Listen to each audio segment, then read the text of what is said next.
sponsored by the Pinnacle Health Cardiovascular Institute. Hey there, everybody. Thanks for joining us. I'm Amy Kem. It's a good day, PA. It's also a special one today, one focused on getting to the heart of your good health. For those who don't know, February is Heart Month, a month meant to bring awareness to a part of our bodies we just assume will continue to pump and keep ticking. But the truth is that's not always the case, especially for those who've suffered aortic aneurysms. In fact, they were the primary cause of more than 10,000 deaths in the United States, based on statistics from 2009, and the contributing cause of more than 17,000 that year. And before we tell you some astounding stories of survival from Pinnacle Health patients who teetered on the edge of death, we want to tell you that you can ask the medical experts questions anytime throughout our show. If questions or concerns pop into your mind, you just want to go to abc27.com/chat to join the conversation on heart health.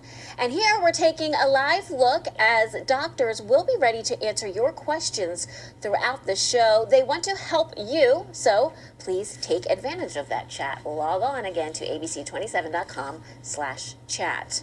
Now, you may recall in September 2003, actor John Ritter died suddenly after leaving the set of his TV show, and the cause of death was an aortic dissection, not uncommon for men.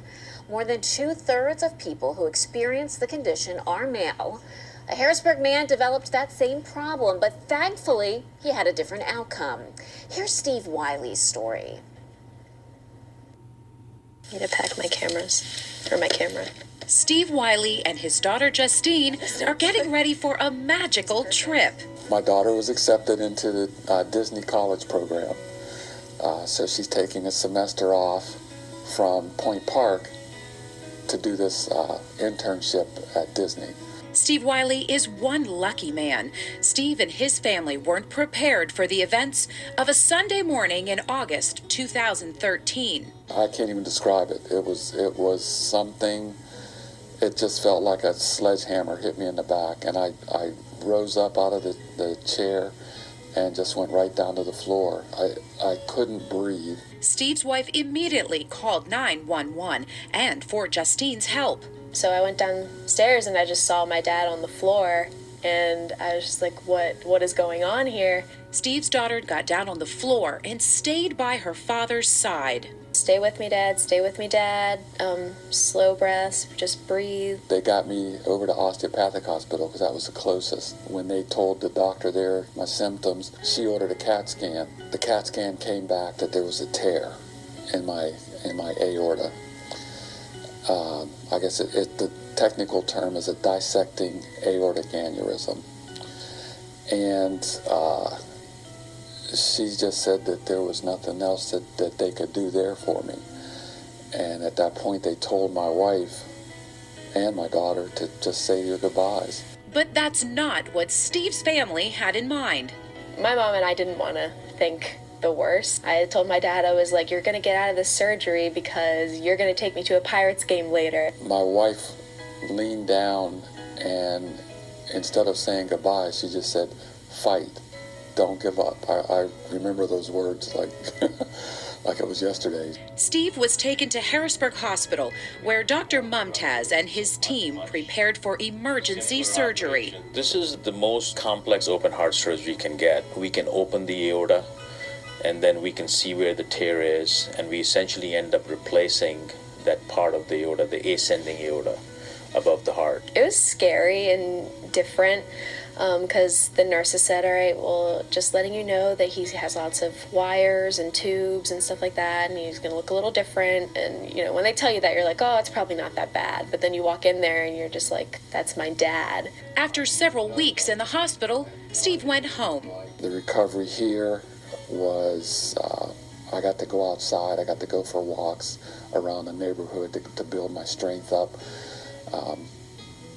All in all, it was a 2-month process before I really felt good.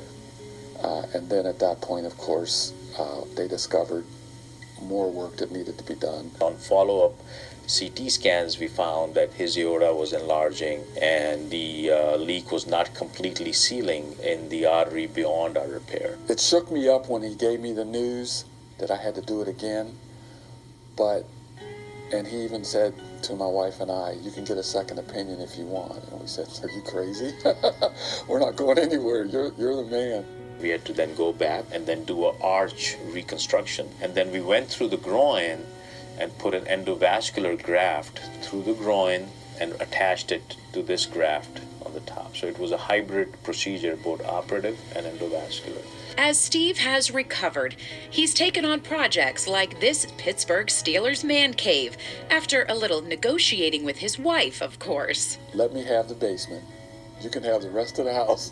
Let me have the basement. And I want to make it into a Steeler room. And she just said, go for it. Steve and his daughter Justine are both big Pittsburgh sports fans and now have a fun place to bond. Oh yeah, we got the surround sound down there with the big screen. We're good to go.